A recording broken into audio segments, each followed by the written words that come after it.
ধুরা তোর এই ভটভটিটা কি আজকে আর ঠিক হবে না। আমি গেলাম, তোর জন্য ওয়েট করতে গেলে আমি ক্লাস মিস করবো। এই গেলাম মানে? তো যাবো না তো কি করবো? তোর জন্য এখানে আমি দাঁড়িয়ে থাকবো? দেখিনি তুই আমাকে তুই করে ডাকবি না। তুই করে ডাকবো না তো কি বলে ডাকবো? ভাইয়া ফাইজলামি করবি না রিমি, আমি তোর চাইতে অন্তত 2 বছরের বড়। আমাকে আপনি ডাকবি, না পারলে অন্তত তুমি করে ডাকবি। ওরে আমার তুমি বলে রে, তো মিস্টার তুমি, তোমার এই ভটভটিটা কি আজকে স্টার্ট নিবে? একটু হেল্প লাগবে গতকালকের মতো। সরি সরি সরি, আমার দ্বারা পসিবল না। আমি গেলাম, তোর জন্য ওয়েট করলে আমার লেট হবে। আমি পারবো না, সরি। লেট হবে আমার। আমার চুপ চুপ, আজ তুই এরকম করিস।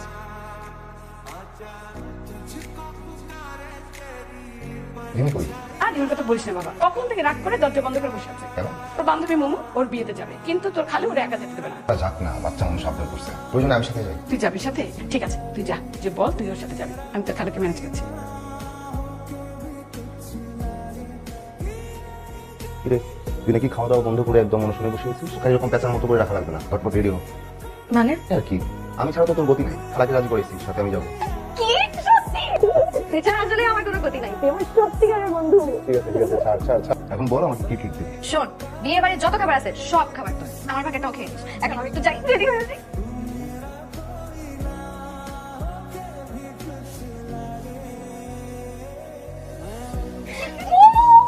কেমন আছিস?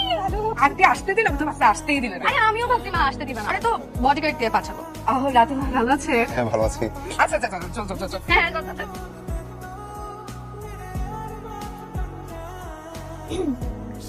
কিছু বলবেন? আপনি কার কি হন? আমি রাতুল। আমি ঝিনুক। বাহ সুন্দর নাম, ঝিনুকের মতোই সুন্দর। Thank you. আপনি কি কাউকে খুঁজছেন? না তো। অনেকক্ষণ ধরে খেয়াল করছি আপনি এখানে পাইচারি করছেন, একদম কাউকে খুঁজছেন?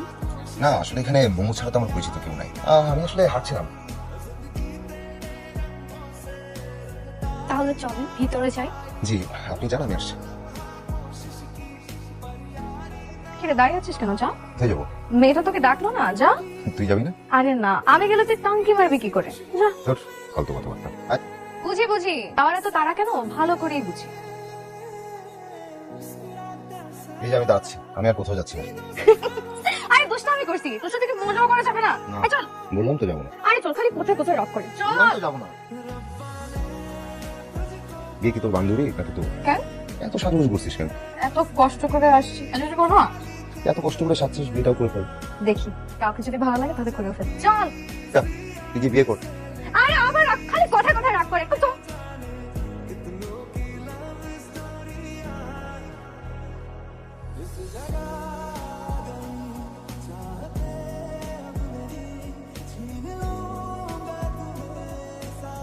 ইঞ্জিনিয়ার হাসিব, কেমন আছেন?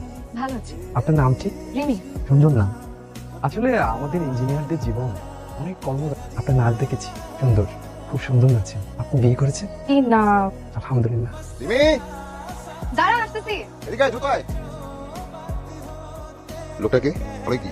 কি আর বল, সুন্দরী মেয়ে দেখলে সবাই একটু একটু ফ্লার্ট করতে চাই। এইভাবে তাকিয়ে আছিস কেন? আমি কি সুন্দর না? তুই যে সুন্দরী এটা কানার ভাই অন্ধ জানে। আমিও জানি। তুই জানিস না, আন্টি অনেক বিশ্বাস করে আমার জিম্মে আপনাকে এখানে পাঠাইছে। এমন কিছু করবি না যাতে আমি আন্টির সামনে ছোট করি। শুধু শুধু তুই সবসময় এরকম রিয়াক্ট করিস। আমি কি কিছু করবো নাকি? তুই আমাকে বিশ্বাস করিস না? করিস তো নাকি? করি। চল নাচি। চল।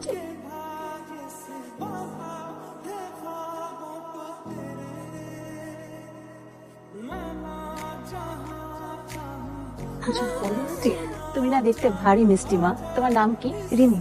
বাহ, তোমার নামটাও তো তোমার মতন মিষ্টি। আচ্ছা মা, বাবা মা কি করে? বাবা জব করে। তা তুমি কি তোমার বাবা মায়ের একমাত্র সন্তান? না তুমি একা। আমার ছেলে ম্যারিন ইঞ্জিনিয়ার, খুব ব্রাইট ফিউচার। আন্টি এইসব কথা আপনি আমাকে কেন বলছেন? আসলে এই যুগের ছেলে মেয়েরা তো নিজেদের পছন্দ নিজেরাই করে। এই যে তোমাকে পছন্দ হয়েছে, ও কিন্তু কথাটা আমাকে বলে দিছে, জন্য তো আমি তোমার সাথে কথা বলার জন্য আসলাম। আপনি কি বলতেছেন? আমি তো ভুল জায়গায় নক করছেন। তো 5 বছর আগেই বিয়ে হয়ে গেছে। মানে বিয়ে ঠিক হয়ে গেছে। এক মেয়ের কয়বার বিয়ে হবে বলেন? কি রে তুই বসে আছিস কেন? তুই কি আরেকটা বিয়ে করবি? ও তো আসেন। এই যা। আচ্ছা তুই আন্টির সাথে মিথ্যা কথা বললি কেন? আরে বাবা সত্যটা কি বলবো? তুই দেখলি না মা বলতা বল কথা বলতেছে। আবল তাবল কথা বলবো, শুনলে করে তো কথা বলবো। তাই আমার তোর এই ইঞ্জিনিয়ার পছন্দ হয়েছে। খারাপ কি? আমার কাছে তো লোকটাকে বেশ ভালো লেগেছে। ঠিক আছে আমি যাই, নিয়ে আসি। আরে বস তো। আমি বুঝি না তুই কথায় কথায় এরকম ছেঁচে করে উঠিস কেন? সাথে করবো না কেন? তোকে কোনো ছেলে বিয়ে করবে শুনে না আমার মাথা খারাপ হয়ে যায়। তো এখন কি আমি বিয়ে করবো না? কেন করবি না? অবশ্যই করবি। কিভাবে বিয়ে করবো? আমার বিয়ের কথা শুনলে তো তোমার মাথা গরম হয়ে যায়। কোনো ছেলে তোকে বিয়ে করতে পারবে না। আমি তোকে বিয়ে করবো, শুধু আমি।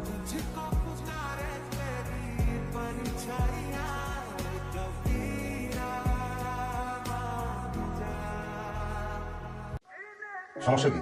কতবার ফোন করছিস? এই বিয়ে বাড়ি থেকে শুরু হয়েছে, পুরো রাস্তা তুই চুপচাপ আসছিস, কোনো কথা বলিস নাই। ইগনোর করতেছিস কেন? কি কথা নাই মুখে, কেন ইগনোর করতেছিস? রাতুল, তোর ওর কথা মনে আছে? হিমি, এখন হিমির কথা কেন আসতেছে? রাতুল, তোর মনে আছে যে হিমি আর আমি যমজ বোন না হলেও লোকজন যখন আমাদের একসাথে দেখতো সবসময় বলতো আমরা যমজ বোন। একজন আরেকজনকে ছাড়া একদিনও থাকতে পারতাম না।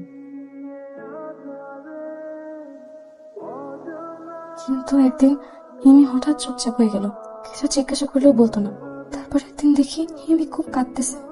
রাশেদ নামে এক ছেলের সাথে হিমির সম্পর্ক ছিল, এটা আমি জানতাম, কিন্তু এটা জানতাম না যে ওদের মধ্যে শারীরিক সম্পর্ক হয়েছে। রাশেদ তখন হিমির সাথে ব্রেকআপ করতে চায়। সেদিন রাতে আমি হিমিকে অনেক বোঝাই, যা হওয়ার তা তো হয়ে গেছে, সব ভুলে যেতে। কিন্তু পরের দিন ঘুম থেকে উঠে দেখি সব শেষ। সেই দিনের পর থেকে না আমি কোনো ছেলের সাথে ঠিক মতো কথা বলতে পারতাম না।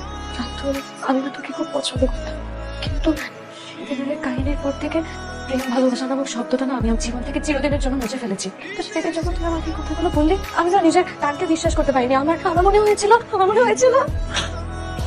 শান্ত হলি, আমি সরি, এরকম হুট করে কথাটা বলা ঠিক হয়, কিন্তু আমি কি করবো? আমি সত্যি তোকে ভালোবাসি। তোকে ভালোবাসি বলি কিন্তু আমি গত 5 বছরে কোনো মেয়ের সাথে 2 মিনিট ভালোভাবে কথা বলি নাই। তোকে ভালোবাসি বলেই তোর বিয়ে হবে তো দূরের কথা, তোর সাথে কোনো ছেলে কথা বললে আমার মাথা ঠিক থাকে না। আর আমরা যদি একজন আরেকজনকে ভালোবাসি তাহলে বন্ধুত্ব নষ্ট হবে কেন? এভাবে কেন ভাবছিস? সমস্যা মানে কি? একজন একজনের পাশে থাকা, আমার পাশে থাকিস না? তোর কোনো সমস্যা হলে তুই আমাকে বলিস না, আমি আসি না, আমি তোর পাশে থাকি না? আমরা যদি আমাদের ভালোবাসি তাহলে বন্ধুত্ব কেন নষ্ট হবে? কথা বলিস না কেন? ফাইন, তুই তো আমাকে ভালোবাসবি না, না তাই তো? তাহলে তুই কাউকে ভালোবাসতে পারবি না, আমি দিব না ভালোবাসতে। কি করবি?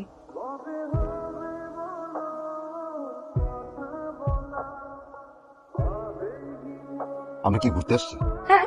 তখন থেকে তুমি ফোনের মধ্যে ডুবে আসছো। কার সাথে এত কথা? কে মেসেজ পাঠায়? আরে ওই যে ওই ছেলেটা, শারমিনের বিয়েতে দেখা হলো না, মা বিয়ের প্রস্তাব পাঠালো, মনে নাই? ও তোমার নাম্বার পেলো কিভাবে? শারমিনের কাছ থেকে নিয়েছে, কালকে থেকে মেসেজ। রিপ্লাই দেওয়ার কি আছে? আরে আজব তো, একটা লোক আমাকে টেক্সট করছে, আমি তাকে রিপ্লাই দিচ্ছি, এটা তো ন্যূনতম ভদ্রতা।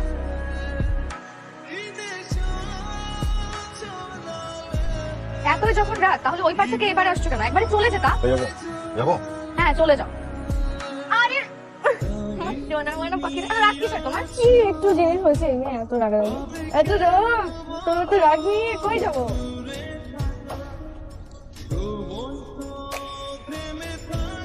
দরজা খোলা কেন? তো টাকা কি বলে কই আসবে? আমি আপনাকে চিনি। কি হচ্ছে সব? আসবি, আমি না থেকে ঠিকানা নিয়ে বাসায় আসছি, আমি অত কিছু বুঝতে পারছি না কি হচ্ছে। ওরে বাপরে, কিচ্ছু বুঝতে পারতেছো না? চলে যাও না। তোমার ভালোবাসা হাওয়ায় হাওয়ায় উড়ে উড়ে চলে আসছে এখানে। তুই আসতে না দিছিস, তোর বারবার বলছিস তুই কথা বলবি না, কথা বলছিস, তুই চ্যাটিং করছিস। বাপরে বাপ, চ্যাটিং করার সময় ঢলে ঢলে পড়ে যাও। বসে পিড়িতে তার সাথে না? আর কিছু বুঝি না? আমি তো বেকার ইঞ্জিনিয়ার, তার কোটি কোটি টাকা, তুমি ভবিষ্যৎ দেখে না তার মধ্যে না? জিজ্ঞেস করেন। এই যে মিস্টার, আমি আপনাকে একবারও বলেছি যে আমি আপনাকে বিয়ে করবো? আমার এমন কোনো কথাই মনে হয়েছে যে আমি আপনাকে বিয়ে করতে পারি? আপনাকে আমার ভালো লেগেছে তো। তো ভালো লেগেছে বলে একটা মেয়ে মানুষের কাছে হুটার প্রপোজাল নিয়ে চলে আসবেন?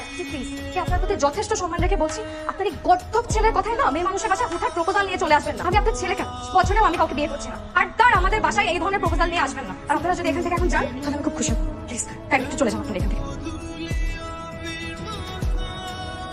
রিনি, মেয়ে বড় হলে প্রপোজাল আসতেই পারে যে কোনো জায়গা থেকে। তোকে এই শিক্ষা দিয়েছি? মা, তুমি আমাকে জিজ্ঞেস করেছিলে না রাতুল আমার সাথে এভাবে কেন কথা বলতেছে? কারণ আমি ওকে অধিকার দিয়েছি এভাবে কথা বলতে। কারণ আমিও না হিমির মতন একটা ভুল করে বসছিলাম। আমি ভেবেছিলাম রাতুল আর 10টা ছেলের মতন না, কিন্তু না, সব পুরুষরাই এক, নিজের স্বার্থ ছাড়া কেউ কিচ্ছু বোঝে না। রাতুল, তুই আমার সাথে না আর কোনো যোগাযোগ করবি না, প্লিজ। সরি আন্টি, আমি এনাফ হইছে রাতুল, তুই আমার সাথে আর যোগাযোগ করবি না, আর আমার বাসায় আসবি না। মা ওকে বলো তো, ও যদি আর বাড়াবাড়ি করে কিন্তু পুলিশের কাছে যে ওর নামে কমপ্লেইন করবো। মা তুমি ওকে বলে এখান থেকে চলে যেতে। রাতুল, তুই চলে যা।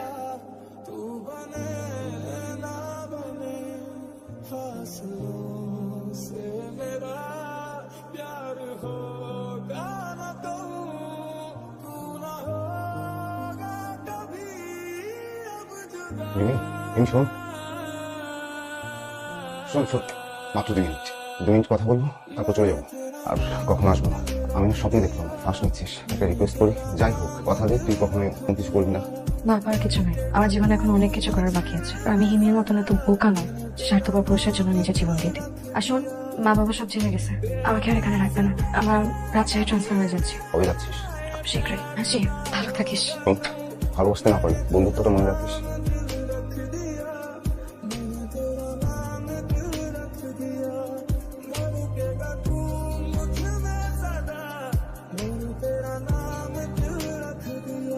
এরপর থেকে রিমির সাথে আমার আর কোনোদিন যোগাযোগ হয়নি। আসলে আমি ইচ্ছে করে করিনি, কারণ আমি সব সময় চেয়েছি ও যেখানেই থাকুক ভালো থাকুক।